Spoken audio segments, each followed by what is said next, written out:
It's important that some critical issues be discussed with constituents. While we represent them here, they may have some inputs to make, and you need to carry those inputs along. They are more with the people, and they know what is happening, and I'm sure as patriotic citizens, they are all committed to support government and all of us to turn things around and make Ghana a better place to live in. I hope that as leaders, we are not taking the peace we are enjoying for granted. I hope and pray we are not, and that we will take these things seriously and do what is right.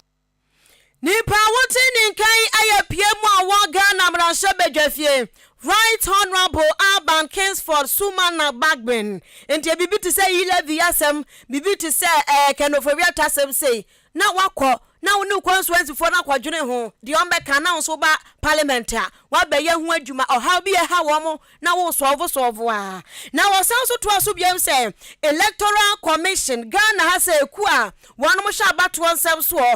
wo se wo mo ni edi kotoma me sha to agura wo mpe waka kira mo said nan say emre bi omba so mo de ba na mo de Ghana card nsensem gbawura bato mo no waka kira so mo mbra mra hye bedwafie no mo mecheche ni no wonte ase na nto ni trim nanso electoral commission say twa fechu.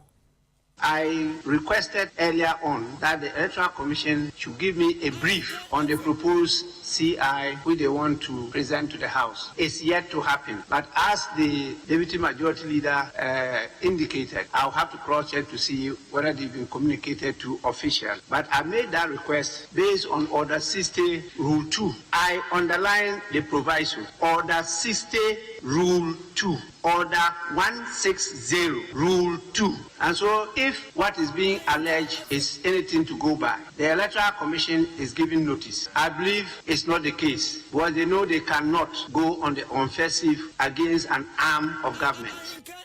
Nipa wotin nkai ayapiemu awamra shebedwafie Right Honorable Alban Kingsford Bagbin na ne krokro mo na de lectures ankasa futuo ene ade kire ne wo kire wo mo ewamra shebedwafie ho wo wie ne wo ka asumdwe ho asam no so no Bagbin de asumdwe ya de biada na koma so pa na enioma bi obeye ya betoto asumdwe ase de enya de so obeye. We are not just a state institution. We are not just an administrative body. This is an arm of government. And when they talk about independence of arms, they really mean that neither arm, whether the executive or the judiciary, controls the other arm. We don't also control the executive. We don't control the judiciary. That is what the separation of powers is all about. We have to work together because we lead the country, the three arms. And so there is no way that a subsidiary body can be on an offensive. We passed the law to create the Electoral Commission. It was simply guaranteed in the Constitution, but we had to pass a law to establish it. I hope this is enough notice. I must be given the brief before I can exercise my authority to allow the business to be provided and presented to the House. But I'll cross-check to make sure that the official communication has been given. I don't take the peace of this country for granted, and I will not do anything to endanger it. I mean what I say. Nipa wotin nkai ayapiemu awo Ghana mranhye bedwafie Speaker of Parliament Right Honorable Alban Kingsford Sumana Bagbin Jankwa yanim ewa numre no nsia kan Kasiebo no emwe mranhye bedwani a wojam de madesha wonom ewa achiase constituency no ewa apoye mantam ha onimonyamfo Kofi Ahenkramanfo ene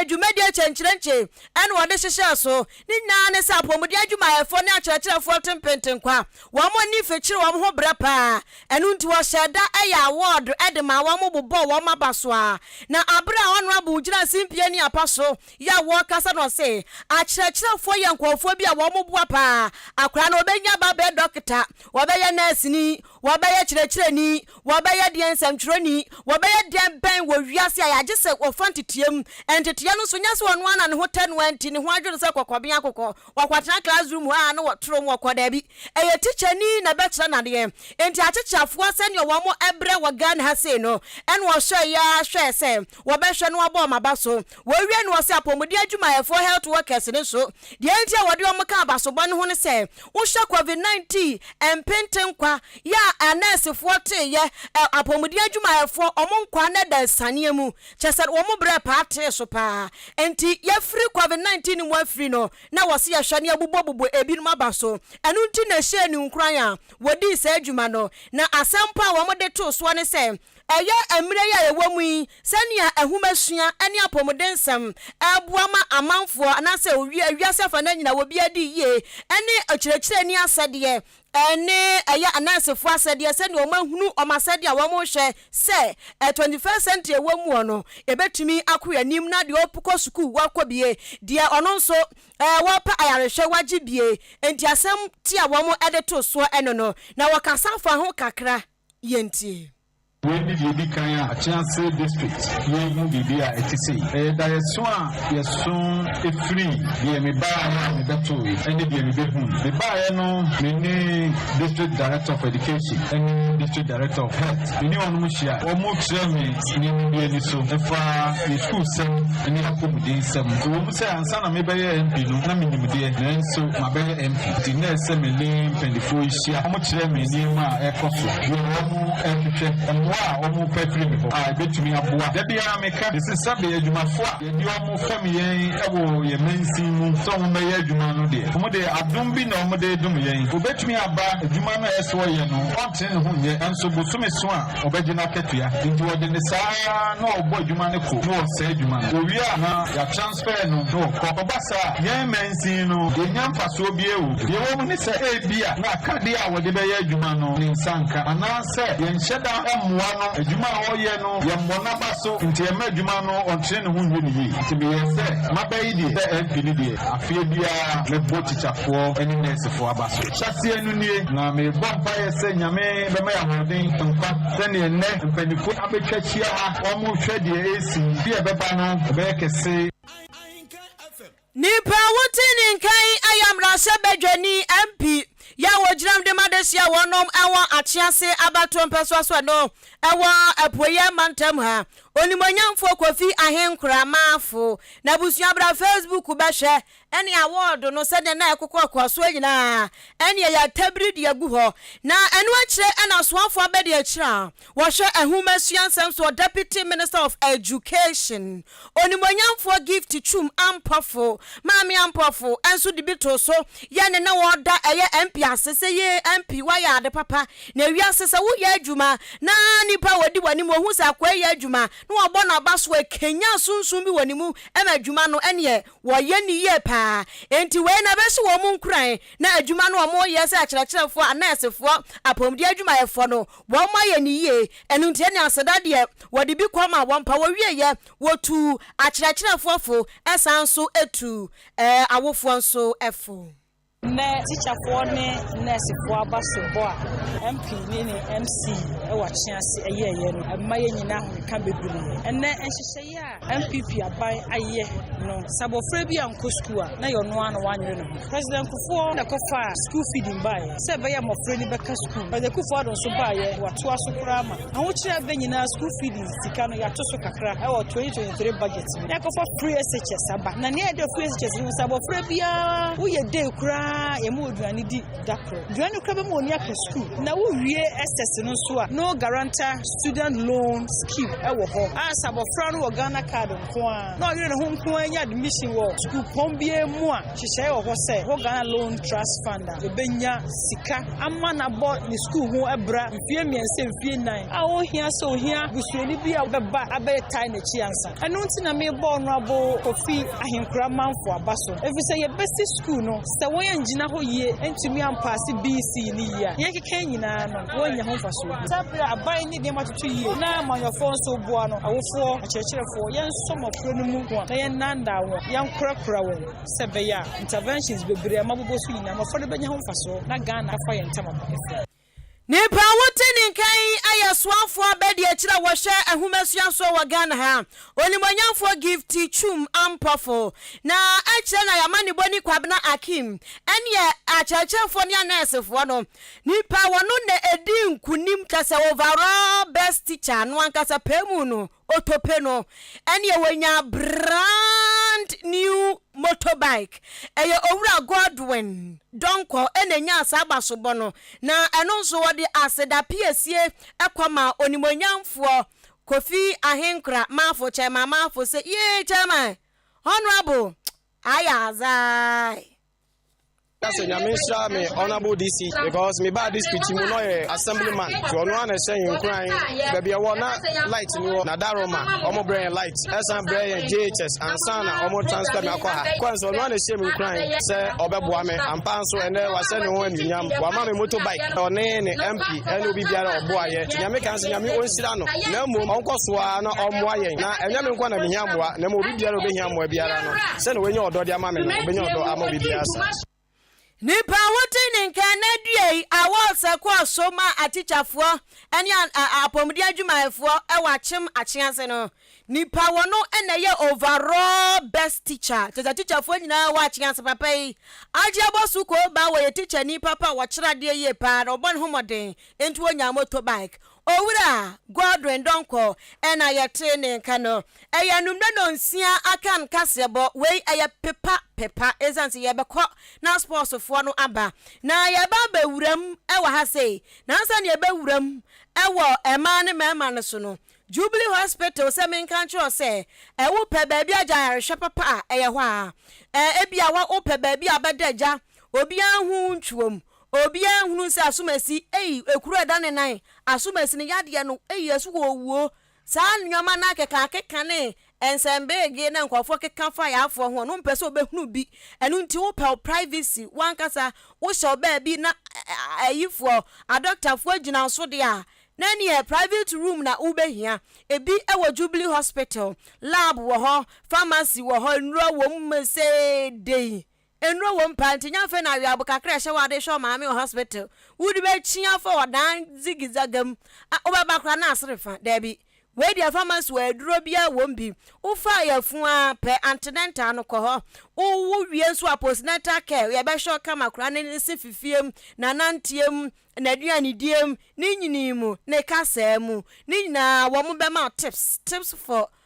wasi we dia nya tips for wasi we tips for enkwada enuti ya be ma sa tips ni nyina e be kan ye kwatwura wasi yes it be the tips for wasi na ni patu azika ye kwa so ama we dia wo me kyerɛkyerɛ papa em wanhunu akwada no a wade na ba wiase ne abɛkorakora no ne wanyini afiri adom akwadom ti ya tanso wo ho enuti ya na wa hye ne so de ama me yade bi won mu a enye seka asɛm ne anurusɛm wo ye counseling enuti wo mu counseling unit wo ho ai meta kwa wonti mi hunu sampa bonsi atworo counseling room na kyese orokodo ena eye clinic so atene ho wo ho kyese Jubilee Hospital de achi aboso apuo mantem ha ne achem da ne mpatam de hospital ba ko pe kedua no eye Jubilee enu nti hye ne so efama me diabetes ne hypertension for no so ehwa na ese mokọ mokọje ayarehwe madidiem madufam ni nyina ye be kyerɛ mo kantin wo honti aduane abom ma se de nya nuane chechesefo adie ya wudi na pressure akosoro da bi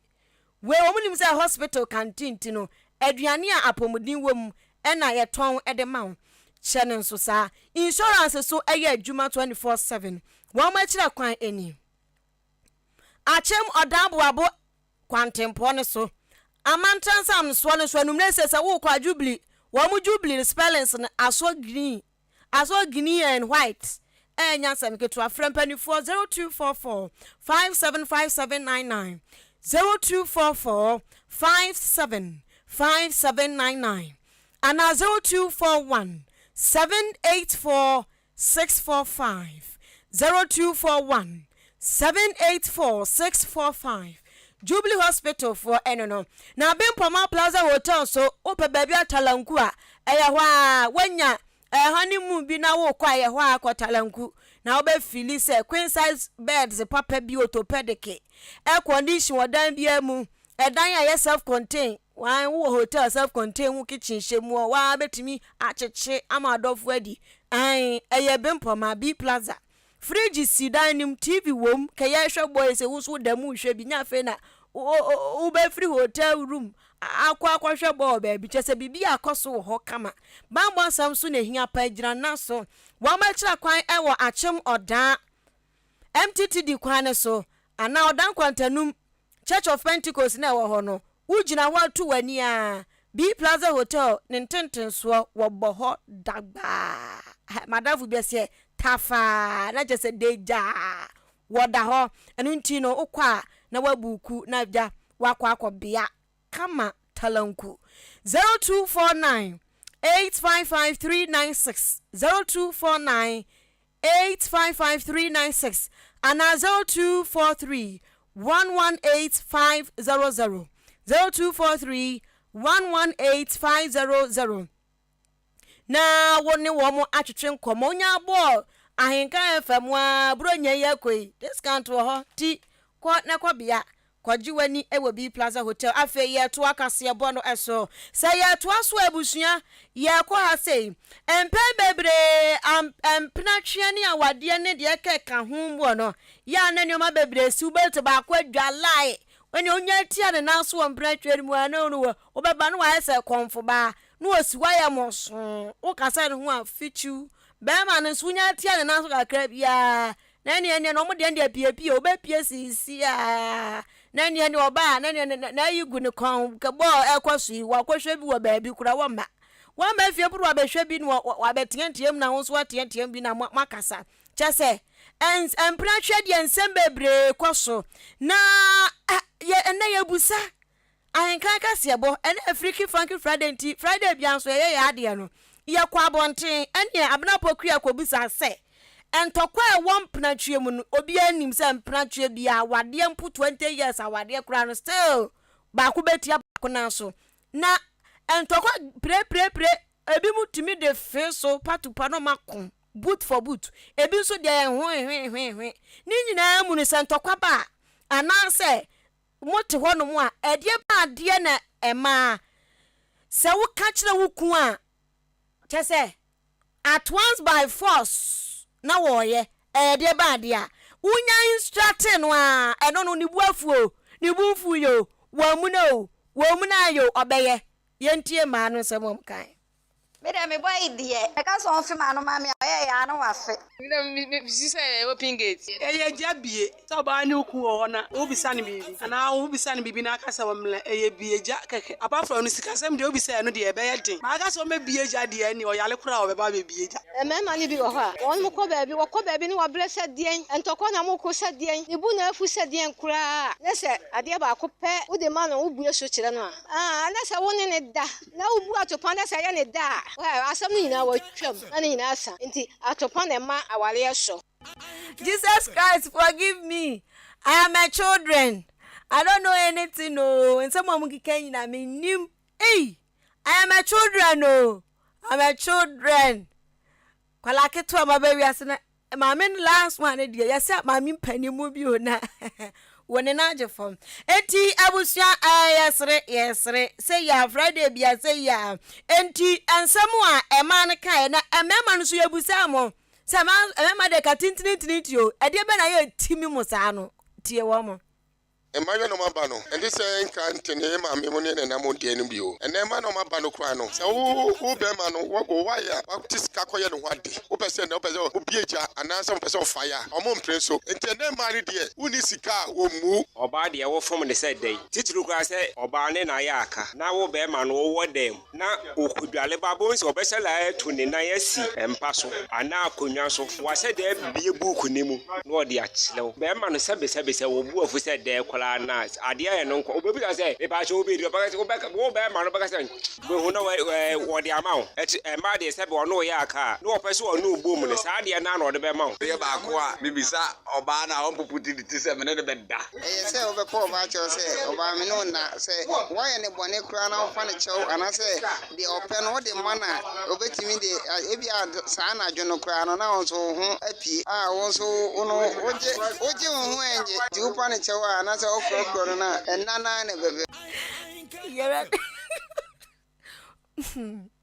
radio who be ese who be who ne free pe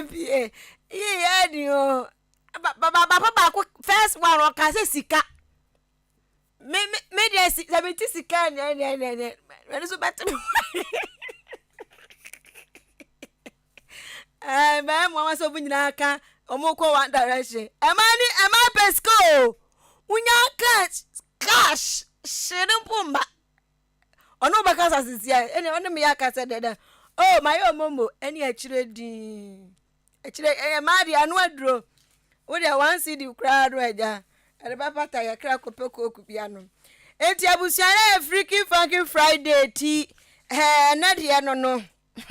Emema no so na wote wo mo ka no. Na che se utimi se ade ba akọ no. And I throughout they say any nipa ni je ho de. Yankopon so ambo ne kwa. Enkwala ma yen ko yanim e se de enkwala nti. Ya ku yanim na ya ku yanim a ya ba bewuram ewo anigedi nsemu. Nansa na no beba no. Ochimai Development Association say men control say no ekwe ya ba betna ochimai mu ha. Ya wo slogan bi akeka ochimai ahwa ne nsan. Ochimai ya just ochimai ntiase. Ejabusua sa enjeswa mienu no nya enjeswa ya jesokwa. E wo se ye hu adwuma. Ye be hu adwuma ya menu mienu ene ye beye. Enu nti na Ochimai Development Association no aba no. Ahenkan FM na bedom kuoi 10 cd bosumi bia betua 10 na yakoyanim wode wo 10 ba na obi so de de ba na ya abomu boa wahu 10 cd de nyame se anka no kre entohwe sese bas wode beto bosumi bia de beto no obi so de de to ho no abehu ase yakoyanim bibi aban ntimi anye ode ne sa beka fechire wagya ho no na ubanso Ochimai Development Association for abesom kabo wo 10 cd no a na ye de ya mo Ochimai no akonanim ye nhwe ma ne nsɛn no na afi ye ho Ochimai ntiase na afi ye hu sampa Ochimai ntiase ampa atiase enu nti untimi ma Ahenkan FM ha fra number momo line so eti woni ne kekanwi a uwia na wapia atum 0594 467029 0594 467029 na one Ochimai for no enkasa Ahenkan 93.3 FM nyame ya domo a bro nya yebedi bro nyo last year ye di pa dede afie we so be ye dwe ebe de dwe chese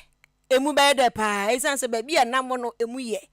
Ahenkan FM Christmas football competition no eno ne yedidi kan prapra kwam eno nti sporting clubs ahudro matwa ehu ahia and tempa shiosri mumbra magemo form free forms no o register free ya njo hwe indi sabre ya wotimi kan ya sporting clubs ahudro mumba peke mo forms no na munya registration nto ho entwen di no na meka cho se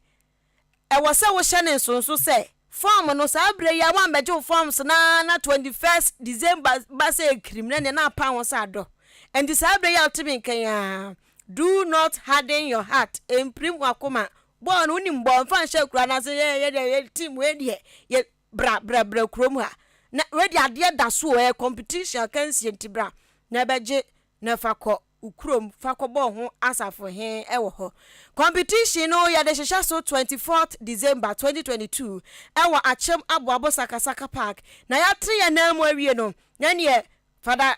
Christmas will be flow Ahenkan offers Christmas giveaways ye be charge wa charge na won so ajaade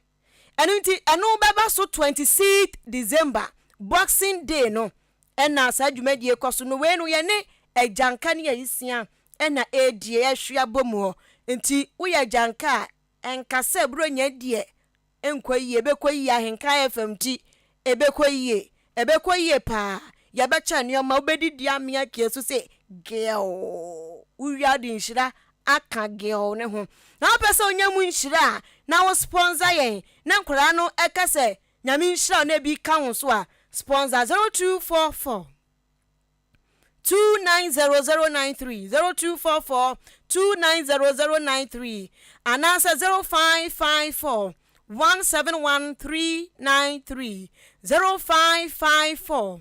171393 na sponsor na nhira no so wonso anyamu chefa wo pe ba bia bo wade tonde hu dawura ya Ahenkan Ahenkan 93.3 FM yanye ye bomu a nyame adom ene atiefuo nso do mo do ye nti ye kɔ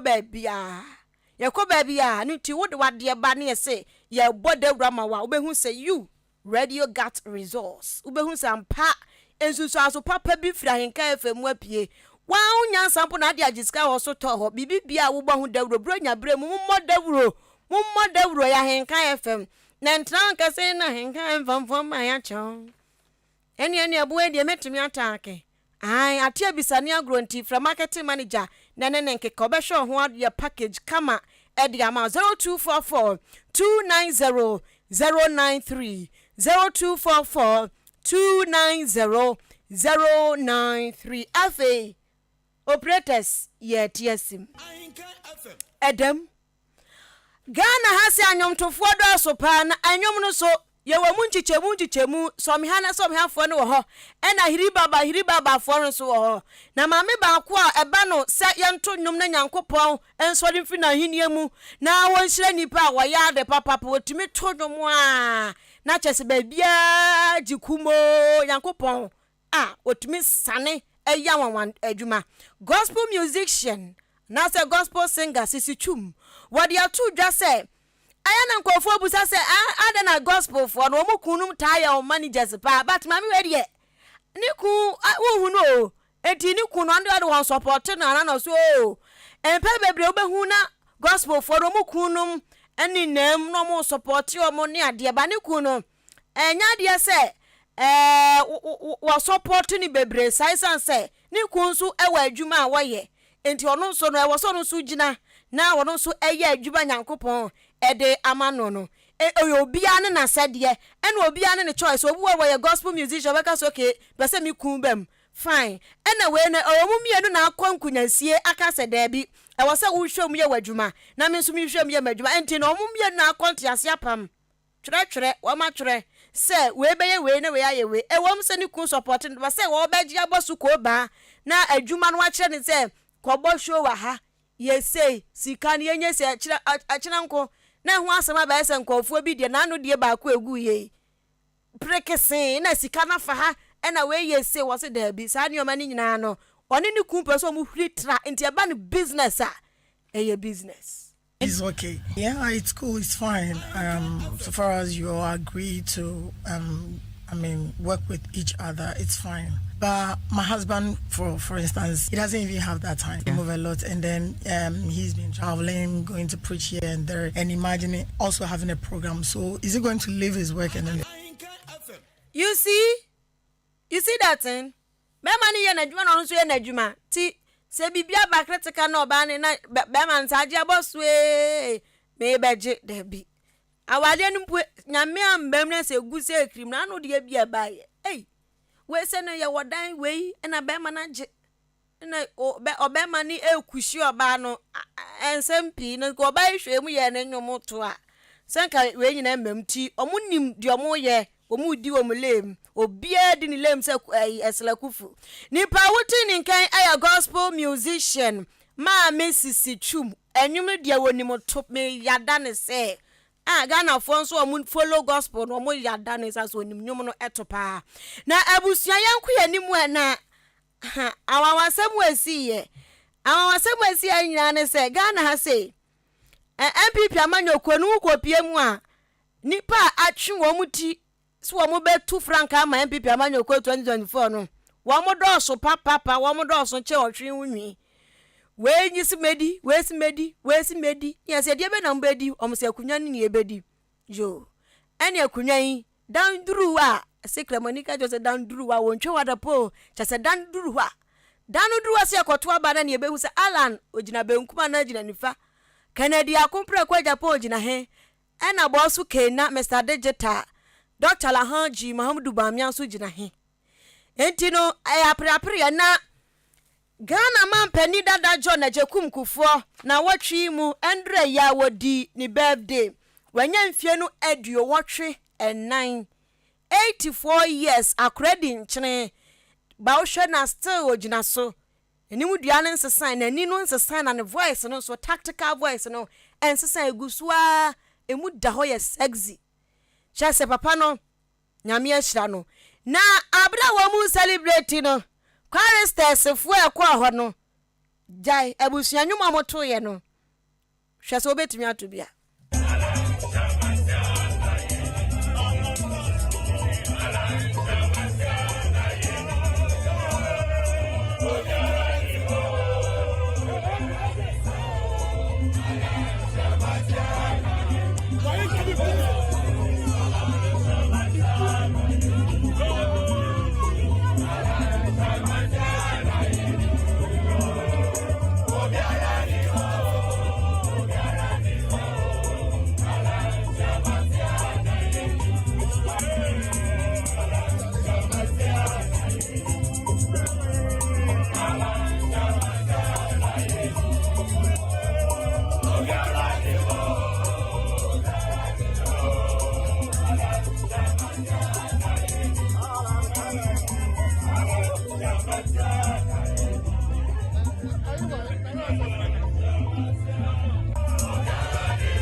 Alanchamatia na yenim